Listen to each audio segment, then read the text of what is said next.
Hola de nuevo.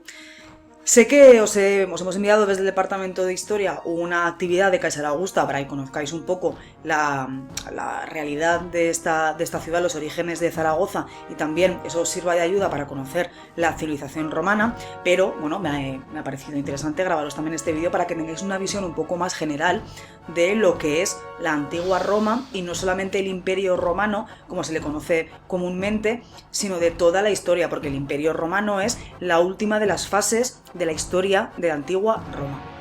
Veréis, la historia se divide en tres partes principales. Primero la monarquía, después la república y por último el Imperio Romano. ¿Cómo surge esta civilización? ¿De dónde surge la antigua Roma? Pues veréis, la antigua Roma surge a partir de la propia ciudad de Roma, es decir, la primera ciudad de la civilización romana es la propia Roma. Esta se funda más o menos en el siglo VIII a.C., a orillas del río Tíber. Sabéis que en la antigüedad las ciudades se fundaban casi siempre cerca de ríos porque es mejor para cultivar y porque el ser humano necesita como fuente principal de vida el agua. En cuanto más cerca estéis de un río, es más sencillo.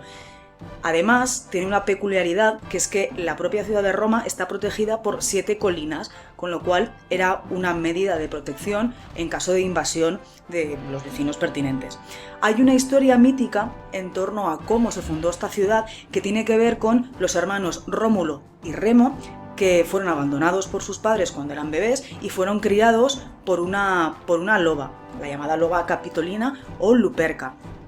Después de pasar la niñez, criados, como os digo, por esta loba, Rómulo mató a Remo y se convirtió así en el primer rey de Roma. Pero esta historia, como os digo, es un poco mítica, tiene base de verdad y base de que es un mito.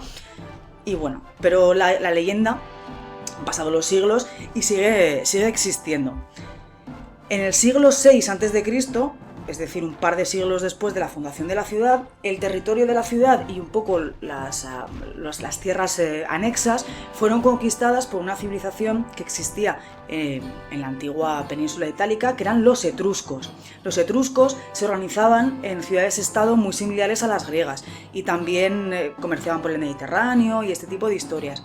Una de las ciudades-estado que fueron conquistadas, dominadas y después habitadas por los etruscos fue la propia Roma.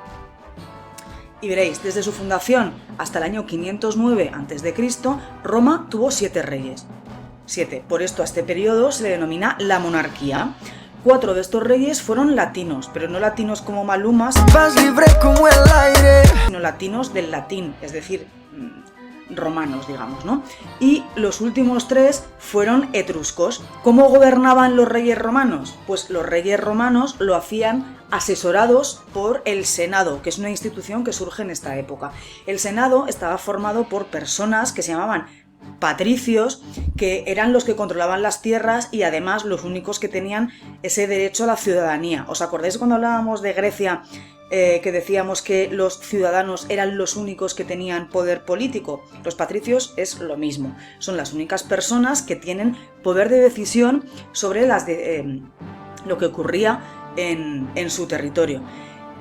Los patricios eran una minoría, y que era la mayoría de la población. A la mayoría de la población, que eran agricultores, ganaderos, artesanos, comerciantes, se les denominaba plebeyos y no tenían poder político.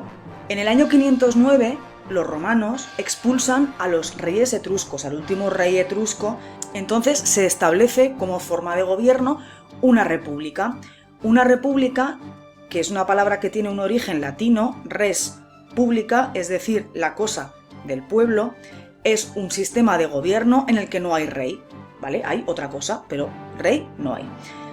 Es bastante conocido el estandarte de las legiones romanas, que tenían estas letras SPQR, que significa en latín Senatus Populusque Romanum, es decir, el Senado de Roma.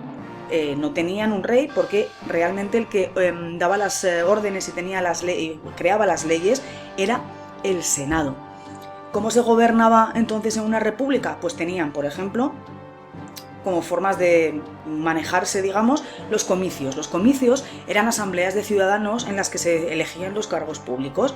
Ahí se legislaba, es decir, legislar es hacer leyes, y ahí se decidía la guerra y la paz, es decir, con quién entablabas una guerra o con quién firmabas una paz. El Senado estaba formado en este tiempo por 300 patricios. Dejó de ser un órgano consultivo para encargarse, de verdad, de tomar decisiones en política exterior. ¿Qué es la política exterior en este tiempo? Decidir qué tierras invaden o cuáles no invaden. Y también en este organismo se ratifican las decisiones de los comicios, de estas asambleas de ciudadanos. Por último, aunque hay más, pero vamos a nombrar solamente 3, los magistrados. Actualmente, en 2020, llamamos muchas veces magistrados a una clase de jueces. Esto es parecido en Roma. Los magistrados eran elegidos anualmente por los comicios y son 2 personas que se dedican a evitar los abusos, los posibles abusos de poder que tuvieran el resto de representantes. Entre ellos destacan los cónsules. A partir del siglo III a.C., más o menos, Roma inicia su expansión por el Mediterráneo. Como veis en este mapa, si tenemos más o menos por aquí a Roma, veremos lo que han ido conquistando dependiendo de cada una de las épocas que han ido pasando. Tenéis en rojo lo que más o menos van conquistando a partir del 133, una cosa así. En naranja vemos un poco más. El amarillo es posterior. Y lo último, ya en el siglo II después de Cristo, es lo que tenéis en verde. Como veis, es lo más alejado de Roma. Es interesante que veáis que la península ibérica, por ejemplo, no se conquista toda en el mismo periodo, sino que tiene una primera conquista en rojo oscuro, tenemos una segunda conquista en naranja y luego tenemos la última conquista, es decir, el territorio que menos tiempo estuvo en manos romanas, lo tenemos en amarillo. Esto determinará un poco el grado de romanización, es decir, cómo de romanos se sentían las personas que previamente habitaban la península ibérica. Digo la península ibérica, pero esto ocurre en todos los territorios que van conquistando. Digo la península ibérica porque es lo que nos toca más de cerca. Esta expansión trae consigo riquezas, pero no se reparten por igual y esto empieza a generar tensiones. Cuando hay riqueza y la gente siente que no está siendo bien compensada, suele haber problemas. Un territorio tan grande, tan sumamente grande, porque, ¿veis? Hemos pasado de gobernar esto a gobernar muchísimo más, trae siempre problemas, porque es difícil y más en estos tiempos, que no tienen pues ni internet ni coches. Y lo que va a suceder es que se va a iniciar una época de crisis sobre el siglo I a.C. Esto nos va a llevar a una forma de gobierno que se va a llamar triunvirato. La palabra triunvirato empieza por tri, con lo cual esto nos deja caer que va a haber 3 personas al frente. El Senado y los magistrados entregan todo el poder de Roma a 3 jefes militares, que son Craso, Pompeyo y Julio César. Julio César os sonará y muy probablemente os suene a muchos en relación a Cleopatra, porque son contemporáneos, es decir, conviven al mismo tiempo. Los 3, al final, después de muchas vicisitudes, se enfrentan en una guerra civil, de la que sale victorioso César, y el Senado le da unos poderes especiales que son básicamente todos los poderes concentrados en una sola persona, y es por esto que lo nombran dictador, que es una palabra que con el paso de los tiempos ha derivado en otras cosas, pero en Roma significaba una persona que tenía todo el poder concentrado en sí mismo. Pasa el tiempo, y asesinan a César. Esto es un episodio bastante conocido. ¿A qué esperáis? ¡Ahora! ¡Ahora! ¡Ahora! ¡Ahora!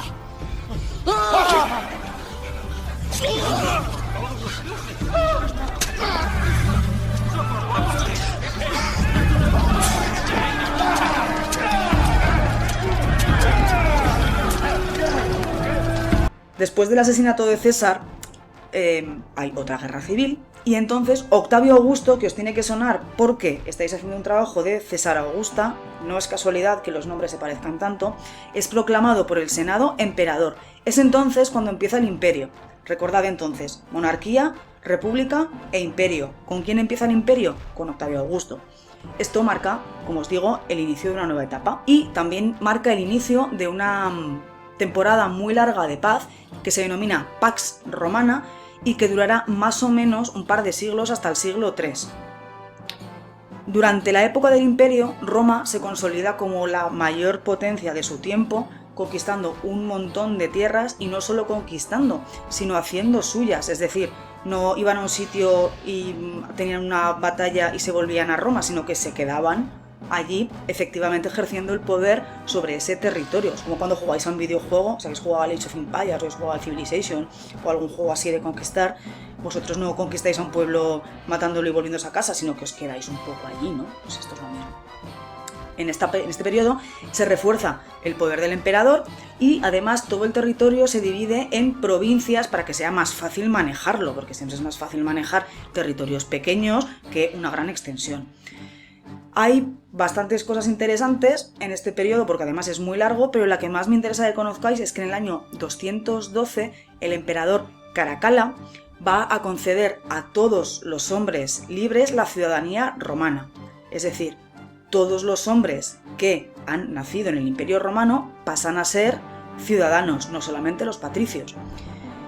Después de muchos cambios, de las tribus bárbaras que vienen a presionar las fronteras, del cristianismo que está surgiendo en este periodo y después de una crisis económica gigante asociada a una crisis social y un montón de cosas que veremos el año que viene, porque el año que viene empezaremos el temario de segundo con la crisis del siglo III, va a suceder o va a ocurrir el fin del Imperio Romano de Occidente, no de todo, sino solamente de una parte, en el año 476, lo que va a dar lugar, como bien sabéis, al inicio de la Edad Media.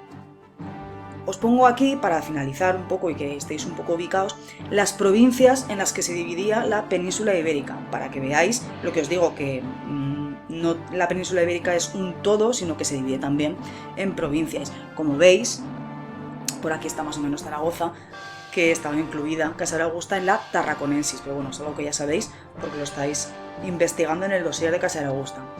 Espero que os haya gustado el vídeo y bueno, cualquier duda que tengáis o si queréis ampliar o no sé, cualquier cosa en la que yo os pueda ayudar, escribidme un mail.